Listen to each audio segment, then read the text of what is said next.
এবারে সারিতে মুগ্ধতা ছড়াচ্ছেন জেফার। জনপ্রিয় সঙ্গীত শিল্পী ও অভিনেত্রী জেফার রহমান ভিন্ন ধারার গান ও ফ্যাশন স্টেটমেন্টের জন্য সবসময় নজর কেড়েছেন তিনি। বিভিন্ন সময় ভক্তরা তার গানের আলোচনা সমালোচনা করে থাকেন। পাশাপাশি সামাজিক যোগাযোগ মাধ্যমেও এই সঙ্গীত শিল্পী বেশ সরব রয়েছেন, যেখানে ভক্ত অনুরাগীদের মাঝে নিজের ভালো লাগা থেকে শুরু করে বিভিন্ন বিষয় শেয়ার করে থাকেন।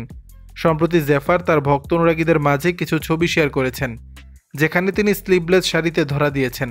ছবি শেয়ার করে ক্যাপশনে লিখেছেন, নিয়ে যাবে কি আমায় দূরে কল্পনায়। এদিকে কমেন্ট বক্সে একজন জেফারের রূপের প্রশংসা করে লিখেছেন, মাশাআল্লাহ আপু, আপনাকে অনেক সুন্দর লাগছে। আরেকজনের কথায়, শুভ নববর্ষ জেফার, পহেলা বৈশাখ এবং বাংলা নববর্ষের অনেক অনেক শুভেচ্ছা। উল্লেখ্য, জেফার রহমান বাংলাদেশি প্রথম ইউটিউব ভিত্তিক মিউজিশিয়ান। তরুণ প্রজন্মের কাছে সঙ্গীত শিল্পী হিসেবে বেশ পরিচিত। 2010 সাল থেকে বিখ্যাত সব ইংরেজি গান কাভার করে শোরগোল ফেলে দেওয়া জেফার ধীরে ধীরে পৌঁছে গেছেন জনপ্রিয়তার শিখরে। দর্শক, বিষয়টি নিয়ে আপনাদের মতামত জানাবেন নিচের কমেন্ট বক্সে।